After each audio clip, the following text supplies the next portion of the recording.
الحمد لله وكفى والصلاة والسلام على عباده الذين اصطفى خصوصا على أفضلهم وخاتم النبيين محمد الأمين وعلى آله وصحبه أجمعين. أما بعد فقد قال الله تبارك وتعالى كما ورد في سورة الأعراف: اعوذ باللہ من الشیطان الرجیم بسم اللہ الرحمن الرحیم فالذین آمنوا وعزروہ ونصروہ واتبعوا النور الذی انزل معہ اولئک هم المفلحون.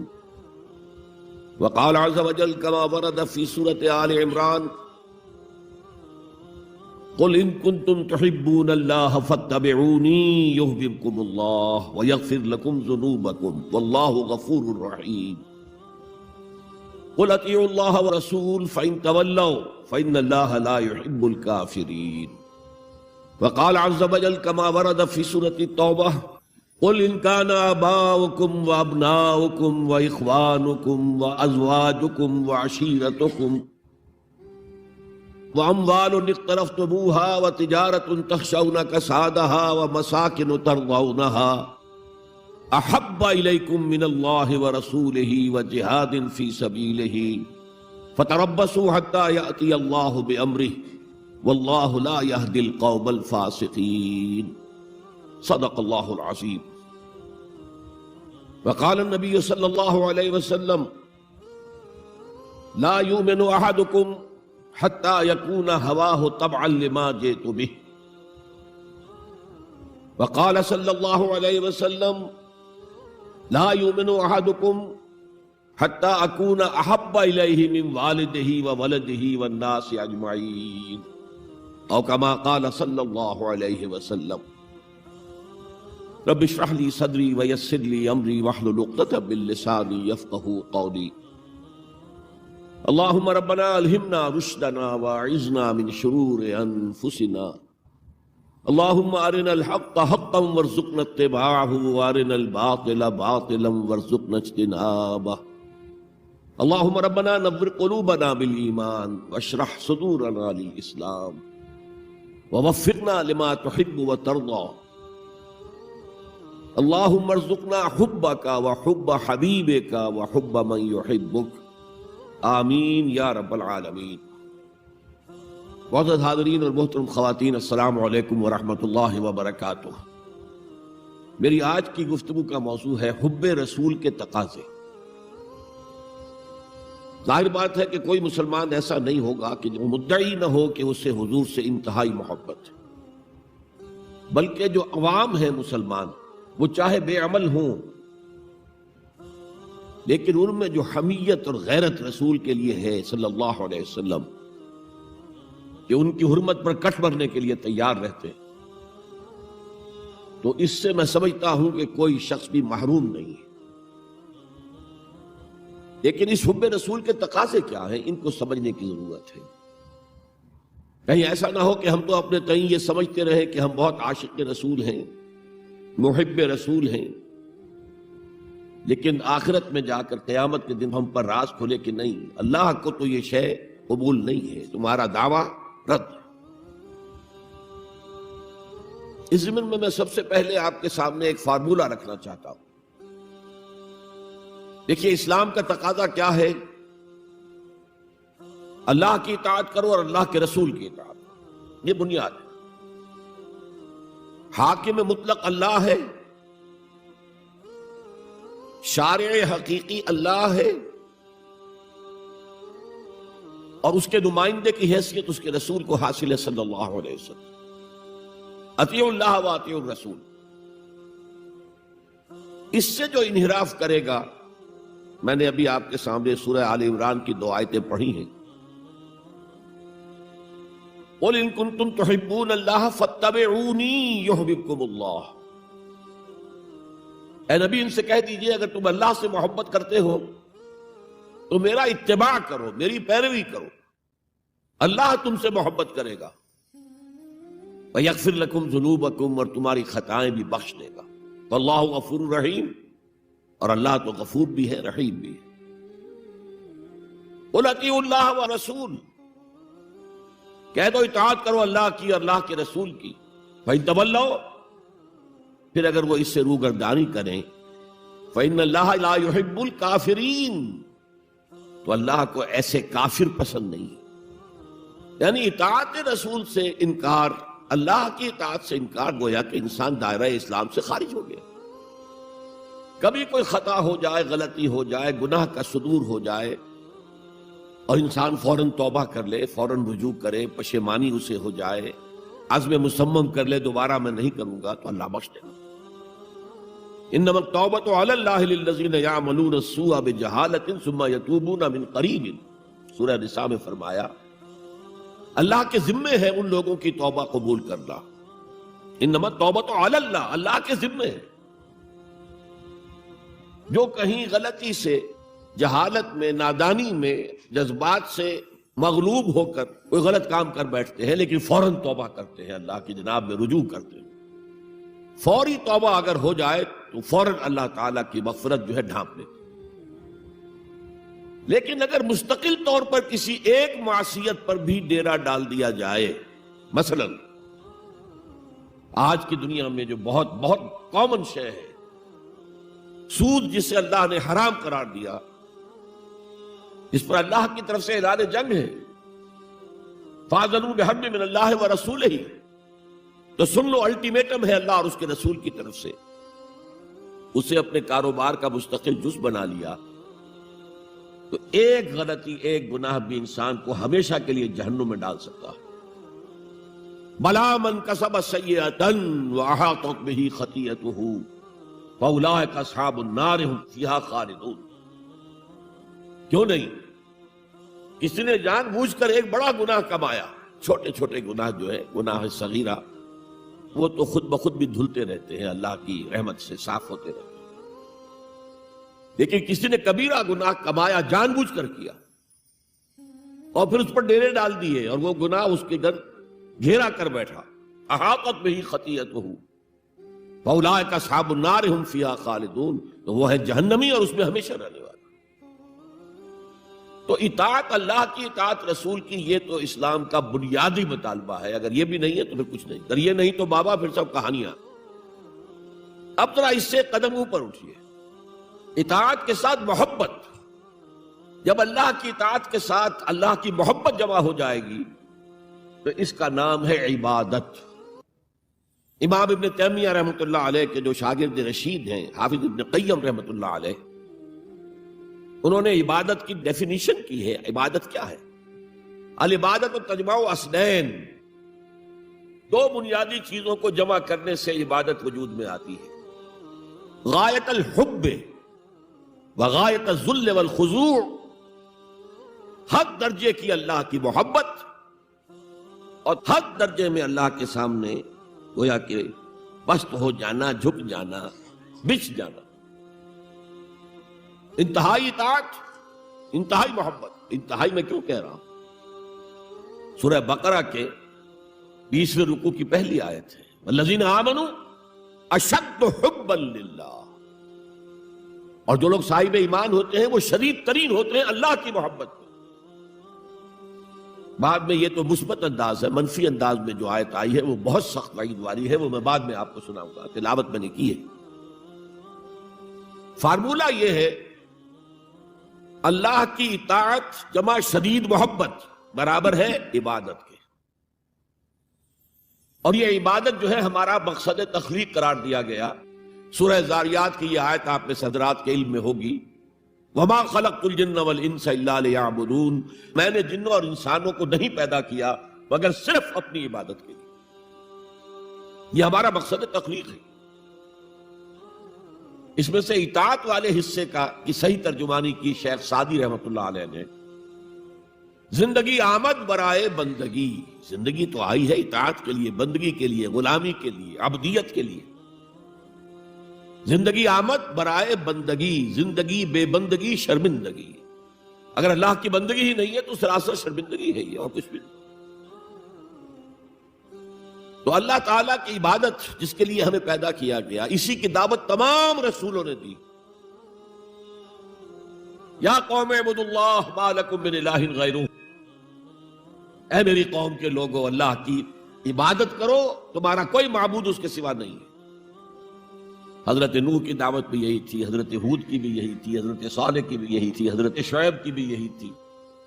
بس فرق کیا ہے کہ پہلے رسول آتے تھے اپنی اپنی قوموں کی طرف صرف، لہذا آپ کو ان رسولوں کے ضمن میں ملے گا یا قوم اعبدوا اللہ ما لکم من الہ غیرہ، اے میری قوم کے لوگوں اللہ کی عبادت کرو، اللہ کی بندگی کرو، اللہ کی پرستش کرو، اسی کو اپنا محبوب اصلی بناؤ اور اس کے ہر حکم کی اطاعت کرو. یا قوم اعبدوا اللہ ما لکم من الہ غیرہ. نبی اکرم صلی اللہ علیہ وسلم پر آ کر، کیونکہ آپ کی بعثت ہے پوری نوع انسانی کے لیے، تو اب یا قومے کا لفظ نہیں رہا، یا ایھا الناس، اے لوگو، اے بنی نوع انسان. یا ایھا الناس اعبدوا ربکم الذی خلقکم والذین من قبلکم لعلکم تتقون. اے لوگو عبادت کرو، بندگی کرو، پرستش کرو اپنے اس رب کی جس نے تمہیں بھی پیدا کیا اور جو تم سے پہلے تھے ان کو بھی پیدا کیا، تاکہ تم بچ سکو. یہ کیوں کہا دہرا کر تم سے پہلوں کو بھی پیدا کیا؟ اس لیے کہ اکثر و بیشتر گمراہ لوگ مشرکین کیا کہتے تھے اپنے رسولوں سے کہ ہم تو بس بھی اپنے آباء و اجداد کے راستے پر چلیں گے، ما وجدنا علیہ آباءنا، جس طریقے پر، جس طرز عمل پر ہم نے اپنے آباء و اجداد کو پایا ہے ہم نے اسی پر چلنا ہے. تو واضح کر دیا تم بھی مخلوق ہو، وہ بھی مخلوق تھے، تم بھی انسان ہو، وہ بھی انسان تھے، تم سے بھی غلطی ہو سکتی ہے، ان سے بھی ہو سکتی تھی. لہذا یہ اصول نہیں ہے کہ جو بھی آباء و اجداد کی ریتیں ہیں، رسمیں ہیں، طریقے ہیں اور جو ان کے عقیدے ہیں انہی کو آپ لے کر چلیں، بلکہ آپ تو تلاش کریں صحیح عقیدہ کیا ہے، صحیح زندگی گزارنے کا طریقہ کیا ہے، اس کو اختیار کریں. یا ایھا الناس اعبدوا ربکم الذی خلقکم والذین من قبلکم لعلکم تتقون، تاکہ تم بچ جاؤ جہنم کی آگ سے.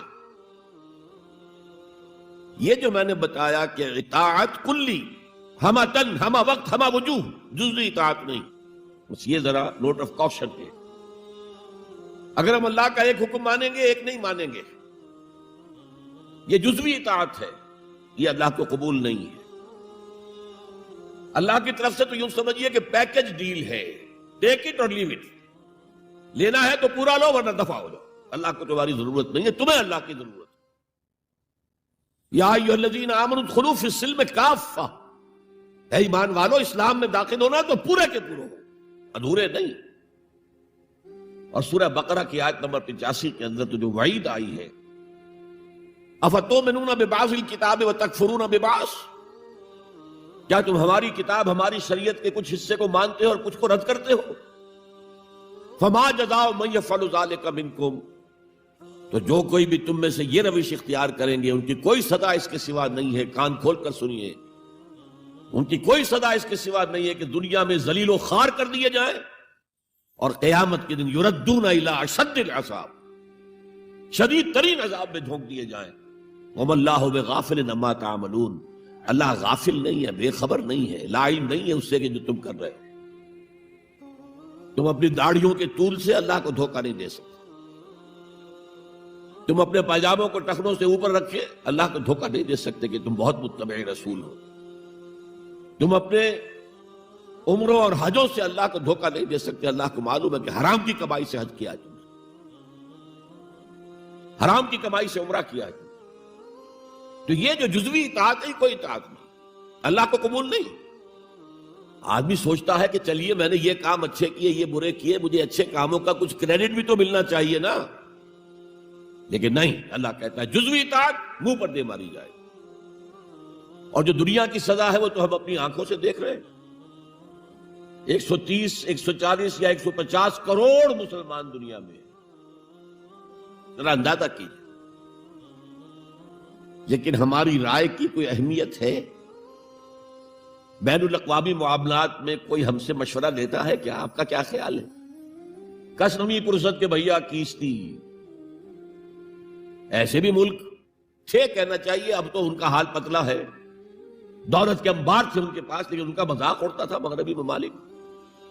وہ چاہے سعودی بادشاہ ہو اور چاہے وہ UAE کے امیر ہو، مذاق ہی اڑتا تھا بھائی، کوئی حیثیت نہیں۔ حالانکہ کتنا بڑا رقبہ ہے انڈونیشیا کے آخری جزیروں سے لے کر موریتانیہ تک، سالڈ اسلامی آبادی، مسلمان آبادی۔ آپ کہیں گے کہ یہ بھارت جو ہے اس میں تو اکثریت تو نہیں ہے، لیکن 15 کروڑ یا 18 کروڑ تو آدمی یہاں موجود ہیں، لیکن کوئی عزت، کوئی حیثیت دنیاوی بین الاقوامی سطح پر۔ بہرحال یہاں بھی ہیں لوگ، کھاتے پیتے لوگ ہیں، ان کی اپنی کچھ عزت ہے اپنے معاشرے کے اندر، لیکن بحیثیت امت، بحیثیت قوم کیا حیثیت ہماری؟ تو اللہ خزی فی الحیات الدنیا، وہ تو ہماری نگاہوں کے سامنے موجود ہے۔ اب قیامت کے دن کے بارے میں جو دھمکی اللہ نے دی ہے، وَيَوْمَ الْقِيَامَةِ يُرَدُّونَ إِلَىٰ أَشَدِّ الْعَذَابِ، قیامت کے دن شدید ترین عذاب میں جھونک دوں گا۔ اس پر اللہ سے معافی طلب کی جا سکتی ہے، دعا ہی کی جا سکتی ہے، اللہ ہم پر رحم فرمائیے۔ یہ میں نے آپ کے سامنے رکھا ہے فارمولہ، اللہ کی اطاعت جمع اللہ کی محبت۔ They go to make عبادت، یہی دو الفاظ آتے ہیں اللہ کے رسول کے لیے بھی صلی اللہ علیہ وسلم۔ اللہ کے رسول کی اطاعت یہ تو اسلام کا بنیادی تقاضا ہے۔ اطیعوا اللہ واطیعوا الرسول فإن تولوا فإن اللہ لا يحب الکافرین، اطاعت کرو اللہ کی، اطاعت کرو رسول کی۔ پھر اگر یہ منہ موڑ لیں تو اللہ کو ایسے کافر بالکل پسند نہیں، تو کفر کا فتویٰ ہو رہا۔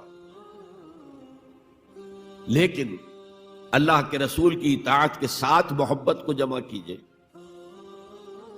میں نے ابھی آپ کو حدیث سنائی ہے، حضور نے فرمایا لا یؤمن احدکم حتی اکون احب الیہ من والدہ وولدہ والناس اجمعین، تم میں سے کوئی شخص مومن ہو ہی نہیں سکتا جب تک کہ میں اسے محبوب تر نہ ہو جاؤں، اپنے باپ سے، اپنے بیٹے سے اور تمام انسانوں سے۔ تو اللہ کے رسول کی اطاعت جمع اس کی محبت۔ اس محبت کے ضمن میں ایک واقعہ یاد آیا جس سے اندازہ ہوگا کہ کس قدر اپنائیت تھی، کتنا قرب تھا حضور کے اور حضرت عمر فاروق رضی اللہ تعالیٰ عنہ کے مابین۔ ایک مرتبہ حضور دریافت کرتے ہیں حضرت عمر سے، عمر تمہیں مجھ سے کتنی محبت ہے؟ اب آپ سوچئے، ذرا سا بھی مغایرت کا باریک سا پردہ بھی اگر کہیں ہو تو کیا یہ سوال کیا جا سکتا ہے؟ تو انتہائی قریبی شخص سے ہی کیا جائے گا، تمہیں مجھ سے کتنی محبت ہے؟ عرض کیا آپ مجھے دنیا کے ہر انسان سے بڑھ کر عزیز ہیں۔ فرمایا اور اپنی جان سے؟ اب ذرا سا توقف کیا حضرت عمر نے، الان ہاں اب میں یہ بھی کہتا ہوں کہ آپ مجھے میری جان سے زیادہ عزیز ہیں۔ تو حضور نے فرمایا اب آئے ہو مقام مطلوب پر۔ تو رسول کی اطاعت جمع محبت، اس کا نام ہے اتباع، پیروی کرنا۔ فرق کیا ہے؟ اطاعت کی جاتی ہے حکم کی، اور پیروی کی جاتی کسی کے نقش قدم کی، چاہے اس نے حکم دیا ہو چاہے نہ دیا ہو، جو وہ کرتا ہو کرنا۔ یہ ہے اتباع۔ یہ اطاعت سے بہت بلند شے ہو گئی۔ مثال کے طور پر یہ چھوٹی چھوٹی مثالیں، اصل اتباع کیا ہے وہ میں بعد میں عرض کروں گا۔ کوئی ایک صحابی بدو باہر سے آئے، ایک ہی دفعہ حضور کو دیکھا، حضور اس وقت اس حالت میں تھے کہ آپ کے بٹن جو ہے کھلے ہوئے تھے گریبان کے۔ انہوں نے پھر ساری عمر اپنے گریبان کے بٹن نہیں لگائے۔ میں نے اللہ کے رسول کو اس حال میں دیکھا، میں تو ان کی پیروی کروں گا، حضور نے کوئی حکم تو نہیں دیا تھا۔ تو یہ جو محبت، شدید محبت کے تحت جو بات آئے گی، اس کا نام اتباع ہے۔ اور اس اتباع کا مقام کیا ہے وہ آیت میں سنا چکا ہوں آپ کو، قُلْ إِن كُنتُمْ تُحِبُّونَ اللَّهَ فَاتَّبِعُونِي يُحْبِبْكُمُ اللَّهُ۔ اے نبی ان سے کہہ دیجئے اگر تم اللہ سے محبت کرتے ہو تو میرا اتباع کرو، میرے نقش قدم پر چلو، میری پیروی کرو، اللہ تم سے محبت کرے گا، تم اللہ کے محب نہیں محبوب بن جاؤ گے۔ اور اگر کہیں کوئی لغزش ہو گئی، کوئی خطا ہو گئی، کہیں جذبات کی رو میں بہہ کر کوئی گناہ کر بیٹھے تو اللہ معاف فرما دے گا، اللہ بڑا غفور ہے، اللہ بڑا رحیم۔ مطلب یہ کہ راستہ تم نے یہ طے کر لیا ہو کہ چلنا مجھے محمد کے پیچھے ہے صلی اللہ علیہ وسلم، اب چلتے چلتے کبھی پاؤں پھسل گیا، کہیں گر گئے، کوئی بات نہیں، اٹھو فوراً، توبہ کرو اور آگے بڑھو۔ تو خطا اگر ہو بھی جائے گی، کہیں لغزش ہو جائے، کہیں چلتے چلتے پاؤں پھسل جائے کیچڑ میں، یا کوئی کیلے کا چھلکا آ گیا پاؤں تلے، گر گئے، کوئی حرج نہیں، اٹھو دوبارہ، لیکن نقش قدم جو ہے محمد کا صلی اللہ علیہ وسلم اس پر چلنا۔ یہ اس اتباع کا ذکر آیا ہے سورہ اعراف کی ان آیات میں۔ آپ کو معلوم ہے کہ حضرت موسیٰ علیہ السلام کو جب تورات پر طلب کیا گیا تو کوہ طور پر تورات دینے کے لیے، تو پہلے 30 دن کے لیے بلایا تھا، پھر 10 دن کا اور اضافہ کر دیا گیا، 40 دن ہو گئے۔ فَتَمَّتْ مِيقَاتُ رَبِّكَ 40 لَيْلَةً۔ اس اثنا میں پیچھے فتنے میں مبتلا ہو گئے بنی اسرائیل۔ سامری، اس نے ایک ڈھونگ رچایا اور ایک بچڑا جو ہے وہ سونے چاندی کا بنایا ہوا بچڑا ڈھال کر کھڑا کر دیا، اس میں سے کوئی تھوڑی سی آواز بھی نکلتی تھی، کوئی ایسی ہے کہ ہوا گزرتی تھی تو آواز سے آتی تھی۔ کہا یہ ہے تمہارا الہ۔ یہ تو موسیٰ تو بھول گیا کہاں گیا ہے، کوہ طور کے اوپر کس خدا سے ملنے گیا ہے، خدا تو یہ ہے۔ اور بنی اسرائیل کے بہت سے لوگ اس فریب میں آ گئے اور بچڑے کی پوجا کرنے لگے۔ اب جب حضرت موسیٰ آئے، اور آپ کو معلوم ہے حضرت موسیٰ کا مزاج جلالی تھا، وہ پتھر کی تختیاں لے کر آئے تھے کہ جن پر کوہ طور پر اللہ تعالیٰ نے اپنے احکام عشرہ جو ہیں، 10 کمانڈمنٹس مشہور، وہ کندہ کر کے آپ کو دیے تھے، وہ ہاتھ میں لے کر آئے۔ یہاں معلوم ہوا یہ صورت پیش آ گئی ہے۔ فَأَلْقَى الْأَلْوَاحَ، تو وہ تختیاں تو آپ نے زمین پہ ڈالی، اور پھر جو احتساب کیا ہے پہلے تو اپنے بھائی حضرت ہارون کا، ان کی داڑھی کے بال پکڑے، ان کے سر کے بال پکڑے اور کھینچا اپنی طرف۔ اس نے کہا کہ بھائی مجھے ذلیل نہ کرو لوگوں کے سامنے، میں نے انہیں روکا لیکن یہ تو مجھے قتل کرنے پر تل گئے تھے، اور مجھے اندیشہ یہ ہوا کہ کہیں آپ واپس آ کر یہ نہ کہیں ان فرقت بین بنی اسرائیل، کہ تم نے جو بنی اسرائیل کے درمیان تفرقہ پیدا کر دیا۔ تو میں نے کہا آپ ہی واپس آ کر نپٹے۔ اب پہلی بات نوٹ کیجئے، تاریخ انسانی کا یہ عظیم واقعہ ہے، کئی ہزار یہودی اپنے اپنے قبیلے کے لوگوں کے ہاتھوں ذبح کیے گئے اس پر۔ اللہ تعالیٰ نے حکم دیا اور حضرت موسیٰ نے وہ حکم دیا، اللہ کا حکم موسیٰ نے پہنچایا۔ یہ 12 قبیلے نا، ہر قبیلے کے جن لوگوں نے یہ حرکت کی ہے ان کو اسی قبیلے کے لوگ اپنے ہاتھ سے ذبح کریں۔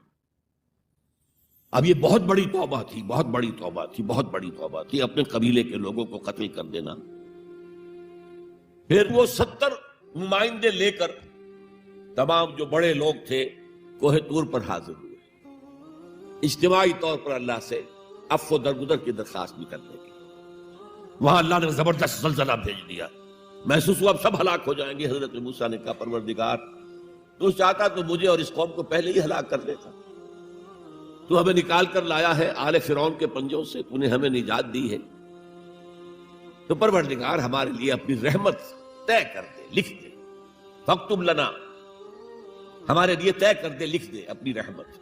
اس پر فرمایا اللہ نے دیکھو موسیٰ، میری ایک رحمت تو عام ہے، وسعت کل شیء، رحمتی وسعت کل شیء، ہر شے کے ساتھ، اور ایک میری خاص رحمت ہے، وہ میں لکھ دوں گا، طے کر کے رکھ دوں گا، للذین یتبعون الرسول النبی الامی، ان لوگوں کے لیے جو میرے رسول نبی امی پر ایمان لائیں گے اور ان کا اتباع کریں گے۔ یہاں بھی لفظ اتباع آیا، اور اس میں پھر حضور صلی اللہ علیہ وسلم کی کچھ شان بیان ہوئی ہے، بات لمبی ہو جائے گی، اور پھر فرمایا یہ گویا کہ اتباع کی تفسیر آ رہی ہے۔ اتباع کا مطلب کیا ہے؟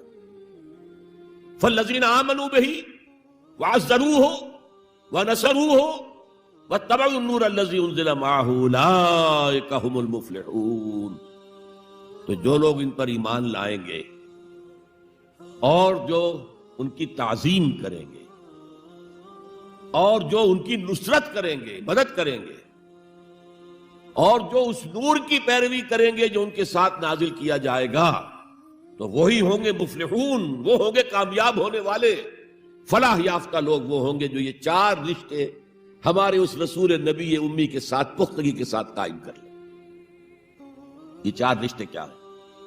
اتباع رسول کا تقاضا اول تو ان 4 الفاظ کے حوالے سے سمجھیے، پھر ذرا ایک دوسرے انداز میں بھی بیان کروں گا۔ فالذین آمنوا بہ، پہلا قدم ایمان. لیکن ایمان کے سمجھ لیجئے اچھی طرح دو درجے ہیں. آپ میں سے بہت سے حضرات کو مجھے توقع ہے ایمان مجمل ایمان مفصل یاد ہوں گے. ایمان مجمل کیا ہے؟ آمنت باللہ کما ہوا باسمائہ وصفاتہ وقبلت جمیع احکامہ اقرار باللسان وتصدیق بالقلب. پہلا درجہ ہے اقرار باللسان، اشہد ان لا الہ الا اللہ واشہد ان محمد رسول اللہ. کوئی ہو، ہندو ہو، سکھ ہو، پارسی ہو، عیسائی ہو، یہودی ہو، یہ کلمہ پڑھے اور وہ مسلمان ہو گیا. اقرار باللسان پر ہمارا دنیا میں مسلمان سمجھا جانا موقوف ہے، لیکن اصل ایمان یہ نہیں ہے. اصل ایمان ہے تصدیق بالقلب، دل میں یقین. جب تک دل کا یقین نہ ہو ایمان نہیں ہے.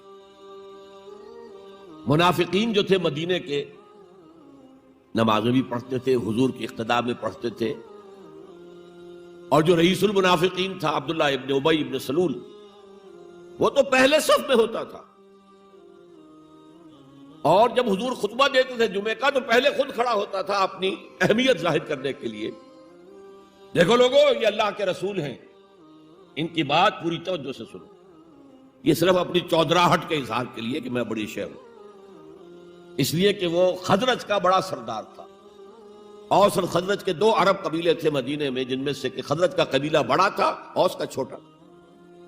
اور خزرج کا سردار یہ عبداللہ ابن ابی تھا، اور اس کے بارے میں یہ طے ہو چکا تھا کہ اسے ہم اپنا بادشاہ بنا لیں گے. چنانچہ سونے کا تاج تیار ہو چکا تھا، ابھی تاج پوشی صرف باقی تھی کہ حضور تشریف لے آئے ہجرت فرما کر. بے تاج بادشاہ آ گیا صلی اللہ علیہ وسلم. لہذا اس کے سارے خواب جو ہے وہ منتشر ہو گئے. لہذا پہلے دن سے پکا منافق. ایمان لایا، اگرچہ وہ بھی ذرا دیر سے لایا، غزوہ بدر کے بعد لایا. پہلے اس نے سوچا تھا ابھی تیل دیکھو، تیل کی دھار دیکھو. وہ تیل کی دھار جو نظر آئی غزوہ بدر میں کہ 313 نے 1000 کو شکست دی ہے. اور یہ نہتے تھے، تلواریں بھی سب کے پاس نہیں تھیں، کچھ لوگوں کے پاس تلواریں تھیں، اور وہ 1000 کیل کانٹے سے لیس ہو کر مکے سے آئے تھے. 70 بڑے بڑے سردار ان کے مارے گئے، عین میدان میں کھیت رہے، اور 70 جو ہے ان کے قیدی بن گئے. تب اس نے کہا کہ ٹھیک ہے، اب تو ایمان لے آنا چاہیے، کیونکہ یہ تو معلوم ہوتا بڑی طاقت ہے. بہرحال سب سے پہلے میں کہہ رہا تھا کہ ایمان، لیکن ایمان دل سے. قرآن مجید نے کیا کہا ان منافقین کے بارے میں؟ اذا جاءک المنافقون قالوا نشہد انک لرسول اللہ. سورہ منافقون ہے کہ نہیں 28ویں پارے میں؟ اے نبی، جب آپ کے پاس منافق آتے ہیں کہتے ہیں ہم گواہ ہیں، ہم گواہی دیتے ہیں کہ آپ اللہ کے رسول ہیں. اور اس پر اللہ کا تبصرہ دیکھیے، واللہ یعلم انک لرسول، اور اللہ خوب جانتا ہے کہ آپ ان کے رسول ہیں اس کے. اب میں ذرا ترجمہ کیا کرتا ہوں، اللہ سے بڑھ کر کس کو معلوم ہے کہ آپ اللہ کے رسول ہیں؟ لیکن واللہ یشہد ان المنافقین لکاذبون، اللہ گواہی دیتا ہے یہ منافق جھوٹے. مسلمان تو وہ تھے، کلمہ گو تھے، حضور کی امامت میں نمازیں پڑھ رہے تھے، لیکن منافق تھے. اللہ نے منافق قرار دیا. دل ایمان سے خالی تھے، بلکہ ہوتے ہوتے دلوں کے اندر حضور سے عداوت پیدا ہو گئی تھی، اہل ایمان سے عداوت پیدا ہو گئی. اسی سورہ مبارکہ میں آگے چل کر آتا ہے ہم العدو فاحذرہم. اصل دشمن یہ ہے، یہ مارے آستین ہیں. جو کافر ہیں وہ تو باہر سے حملہ کرتے ہیں، پتہ چلتا ہے، سامنے سے آ کر لاٹھی مار رہا ہے کوئی آپ کو. یہ تو آپ کے آستین کے اندر بیٹھے ہوئے ہیں مسلمان بن کر، اور یہ وہاں سے ڈنک ماریں گے، مارے آستین. بہرحال اب ہم میں سے ہر ایک کو جائزہ لینا ہوگا. اپنے گریبان میں جھانکیں، اپنے دل کی گہرائیوں کو ٹٹولیں. یقین والا ایمان ہے ہمارے پاس یا نہیں؟ یہ یقین والے ایمان کا میں اگر آپ کو انگریزی میں ترجمہ کر کے بتاؤں تو شاید آپ زیادہ بہتر سمجھیں. Personal conviction, it's a racial creed. ہم ایک نسل ہیں، اپنے والدین سے ہم نے کچھ چیزیں سیکھی ہیں، والدین اس میں بلیو کرتے تھے، اللہ، رسول، قرآن، کتاب، جنت، دوزخ، قیامت، ہم بھی مانتے ہیں. بس اٹس اے ریشیل کریڈ. یہ تو ایک نسلی عقیدہ ہے. اصل شے جو ضروری ہے پرسنل کنوکشن، اپنا یقین، ذاتی یقین. تو سب سے پہلے تو اللہ کے رسول صلی اللہ علیہ وسلم کی رسالت پر یقین. اور میں نے آپ کو حدیث سنائی تھی ابھی، لا یؤمن احدکم حتی یکون ہواہ تبعا لما جئت بہ. تم میں سے کوئی شخص مومن نہیں ہو سکتا جب تک اس کی خواہش نفس تابع نہ ہو جائے اس ہدایت کے، اس قرآن کے، اس شریعت کے، ان احکام کے جو میں لے کر آیا ہوں. اگر خواہش نفس اوپر ہے اور اللہ کا حکم نیچے ہے تو مومن کہاں سے ہوئے تم؟ اللہ کے حکم سے نماز تو پڑھتے ہو، روزہ رکھتے ہو، سودی کاروبار کرتے ہو، اور اللہ کے حکم کو پاؤں تلے رگڑتے ہو. یہ کیا اسلام ہے؟ یہ تو وہی ہے افتؤمنون ببعض الکتاب وتکفرون ببعض فما جزاء من يفعل ذلك منكم الا خزي في الحياة الدنيا ويوم القيامة يردون الى اشد العذاب. تو سب سے پہلا جو جائزہ ہمیں لینا ہے کہ محمد کی رسالت پر صلی اللہ علیہ وسلم ہمیں یقین ہے. یقین، تصدیق تو ہم کرتے ہیں، زبان سے کہتے ہیں، لیکن یقین، جس یقین کا نتیجہ یہ نکلے کہ پھر نفس کے سارے تقاضے نیچے ہو جائیں اور حضور کی لائی ہوئی ہدایت، حضور کی لائی ہوئی شریعت بالا تر ہو جائے. نمبر 2 فرمایا وَعَزَّرُوهُ، ان کی تعظیم کریں. آپ کی جناب میں کوئی گستاخی ہو جائے ایمان کے لالے پڑ جائیں گے اور آخرت برباد ہو جائے گی. اس تعظیم میں کیا کیا چیزیں شامل ہیں؟ دیکھیے سورہ حجرات میں ابتدائی حصے میں تفصیل سے کہا گیا یا ایھا الذین آمنوا لا ترفعوا اصواتکم فوق صوت النبی ولا تجہروا له بالقول کجہر بعضکم لبعض ان تحبط اعمالکم وانتم لا تشعرون. اے ایمان کے دعوے دارو، کبھی اپنی آواز کو رسول کی آواز سے بلند تر نہ کر دینا، مبادا تمہارے سارے اعمال حبط ہو جائیں اور تمہیں پتہ بھی نہ چلے. میں نے کوئی گناہ کبیرہ تو نہیں کیا ہے، میں نے کوئی کفر تو نہیں کیا ہے، بس یہی ہوا نا کہ حضور کی آواز کے مقابلے میں اپنی آواز کو اونچا کر دیا. لا ترفعوا اصواتکم فوق صوت النبی ولا تجہروا له بالقول کجہر بعضکم لبعض. بلند آواز سے جیسے آپس میں باتیں کر لیتے ہو ایسے کبھی بات نہ کر بیٹھنا. ان تحبط اعمالکم، کہ تمہارے سارے اعمال حبط ہو جائیں، اکارت چلے جائیں، ختم ہو جائیں. وانتم لا تعلمون، تمہیں احساس بھی نہ ہو کہ ساری پونجی لٹ گئی. اس آیت کا ہم پر اطلاق کیسے ہوگا؟ کبھی سوچا آپ نے؟ صحابہ کرام تو یقیناً اس کے مخاطب اول تھے، ہم پر کیسے اطلاق؟ اگر ہماری گفتگو ہو رہی ہو، بحث ہو رہی ہو، میں کچھ کہہ رہا ہوں، آپ کچھ کہہ رہے ہیں، لیکن کوئی کہہ دے حضور نے یوں فرمایا ہے، فوراً چپ ہو جاؤ. اب اگر کہا نہیں میرا خیال یہ ہے، اب گویا کہ یہ حضور کی آواز سے آپ نے اپنی آواز اونچی کر، اپنا فکر، اپنا فلسفہ، اپنا فہم، اپنی سوچ، اپنی عقل. ہاں بعد میں تحقیق کر لو یہ جو کہا تھا کہ حضور نے فرمایا، فرمایا بھی ہے کہ نہیں ہے، حدیث صحیح ہے کہ نہیں ہے، مستند ہے کہ نہیں ہے. لیکن اس وقت آواز بند کر لینا لازم ہوگا کہ اس کے بعد اقول نہیں کہہ سکتا میں یہ کہتا ہوں. اس کا تو مطلب یہ کہ آپ بد مقابل بن کر رسول کے آ رہے ہیں. لا ترفعوا اصواتکم فوق صوت النبی ولا تجہروا له بالقول کجہر بعضکم لبعض ان تحبط اعمالکم وانتم لا تشعرون. صحابہ کے بارے میں آپ نے سنا ہوگا کہ حضور کی محفل میں ایسے بیٹھے ہوتے تھے ساکت و صامت، جیسے کہ ان کے سروں پر پرندے بیٹھے ہوئے ہیں اور انہیں اندیشہ ہے کہ ذرا سا بھی ہلیں گے تو پرندہ اڑ جائے گا. اس قدر ادب. حضور صحابہ سے سوال کرتے تھے اور یہ آپ کا طریقہ تھا تعلیم کا کہ پہلے ایک سوال سامنے لایا جائے تاکہ ان کا ذہن کھلے، سوچیں خود بھی. یہ تعلیم کا بہترین طریقہ ہے. اس کے بعد ہوتا کیا تھا؟ جواب نہیں دیتے تھے، اللہ و رسولہ عالم، اللہ اور اس کا رسول بہتر جانتے. پھر اگر دوبارہ آپ پوچھتے تھے تو جو بھی سمجھ میں آتا تھا کہتے تھے. مجھے یاد آ رہی ہے ایک حدیث اور اچھا ہے کہ وہ آپ سن لیں، اس لیے کہ عام شکایت یہ ہے کہ مذہبی لوگ معاملات میں اچھے نہیں ہوتے. مسجدیں بنوائیں گے، مسجدوں میں قالین بچھوائیں گے، وہاں پر فانوس لگوائیں گے، سب کچھ کریں گے، مدرسوں کی خدمت کریں گے، علماء کی خدمت کریں گے، لیکن معاملات، تجارت، کاروبار، بین الانسانی تعلقات عام شکایت ہے، اس کی وہ پرواہ نہیں کرتے، حقوق و لباد کا لحاظ نہیں۔ تو حضور نے ایک مرتبہ پوچھا صحابہ سے اتدرون من المفلس، تم جانتے ہو مفلس کون ہوتا؟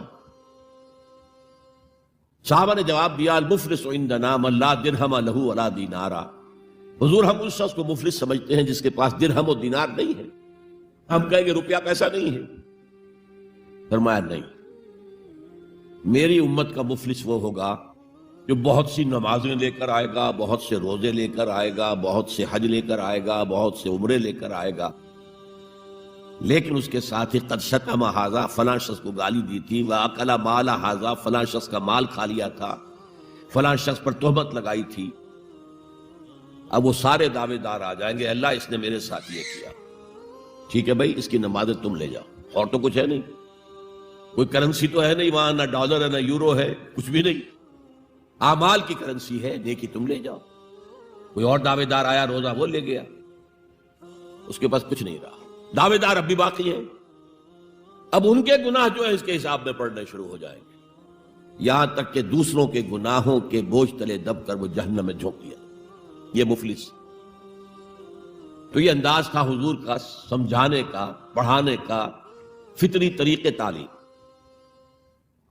تو فالذین آمنوا بہ وعزروہ، تو وہ لوگ جو ایمان لائے ان پر اور جنہوں نے ان کی تعظیم کا حق ادا کیا، وَنَصَرُوهُ، یہ آئی ہے اب سخت بات، اور ان کی مدد کی۔ مدد کس کام میں؟ حضور اتنے غیور تھے کہ ذاتی کام میں کوئی مدد آپ کسی سے نہیں مانگتے تھے۔ سیرت کی کتابوں میں آتا ہے کہ اگر آپ سواری پر ہوتے تھے اور آپ کا گھوڑا نیچے گر جاتا تھا تو کسی سے یہ نہیں کہتے تھے کہ اٹھا کر ذرا مجھے پکڑا دو، آپ سواری سے اترتے تھے، اپنا گھوڑا خود اٹھاتے۔ اور اس ضمن میں بھی سیرت النبی کا ایک واقعہ مجھے یاد آ رہا ہے، وہ میں آپ کو سنا دوں۔ جب ہجرت مدینہ کی اجازت آ گئی تھی عام لوگوں کے لیے، عام مسلمانوں کے لیے، چلے جاؤ جاؤ سب جاؤ مدینہ کی طرف، لیکن رسول اپنی جگہ نہیں چھوڑ سکتا وداؤٹ ایکسپریس پرمیشن آف اللہ، تو حضور کے لیے ابھی اجازت نہیں آئی۔ جو یار غار تھے حضرت ابوبکر صدیق، وہ پوچھتے تھے حضور اجازت آ گئی؟ نہیں ابھی نہیں آئی۔ حضور اجازت آ گئی؟ نہیں ابھی نہیں آئی۔ حضرت عائشہ فرماتی ہیں کہ ایک روز دوپہر کے وقت حضور چلے آ رہے تھے، ہم حیران ہوئے۔ عربوں میں یہ آج بھی ان کی تہذیب جو ہے وہ یہ ہے کہ ظہر عصر کے درمیان نہ کسی سے ملنا، نہ کسی کے یہاں جانا، نہ وزٹ کرنا، دکانیں بھی بند اور قیلولہ کرتے ہیں، یہ ان کی تہذیب کا حصہ ہے۔ تو ہم حیران ہوئے، آپ نے اپنے سر کو ڈھانپا ہوا تھا کپڑے سے اور آپ تشریف لائے، اور آ کر آپ نے خوشخبری دی حضرت ابوبکر کو کہ ہجرت کی اجازت آ گئی۔ اب اس پر حضرت ابوبکر کو بڑی خوشی ہوئی، بڑے احساس مسرت کے ساتھ عرض کرتے ہیں حضور میں نے 2 اونٹنیاں تیار کر رکھی ہیں، خوب کھلا پلا کے انہیں فربا کیا ہوا ہے، تکڑا کیا ہوا۔ حضور تھوڑا سا توقف کر کے فرماتے ہیں ٹھیک ہے، لیکن 1 اونٹنی کی قیمت میں ادا کروں گا۔ حضرت ابوبکر رو پڑے، حضور مجھ سے بھی یہ مغایرت کہ میری اونٹنی کی بھی آپ قیمت دینا چاہتے ہیں؟ تو نصرت جو ہے اس کے بارے میں جان لیجئے کہ یہ تو حضور کا جو مشن تھا اس میں مدد، کوئی ذاتی اپنے کسی کام کے لیے آپ نے کبھی کسی سے مدد طلب نہیں کی۔ جو مشن اللہ نے ڈال دیا تھا کندھے پر، هو الذی ارسل رسولہ بالہدی ودین الحق لیظہرہ علی الدین کلہ ولو کرہ المشرکون، وہی تو ہے اللہ جس نے بھیجا ہے اپنے رسول محمد کو صلی اللہ علیہ وسلم الہدا دے کر، قرآن حکیم دے کر اور دین حق دے کر۔ صرف قرآن نہیں، دین حق۔ جو عربی سے واقف ہیں کچھ لوگ وہ سوچتے ہوں گے جو واو آیا ہے درمیان میں، یہ واو تفسیری ہے، یہ واو عطف ہے۔ اگر یہ واو عطف ہے تو مغایرت ہو جائے گی، الہدا کچھ اور ہے، دین حق کچھ اور ہے، مغایرت لازم ہے معطوف اور معطوف علیہ کے اندر۔ وہ مغایرت کیا ہے؟ صرف قرآن پر کوئی نظام نہیں بن سکتا، نظام بنتا ہے جب قرآن پر سنت رسول کا اضافہ کیا جائے۔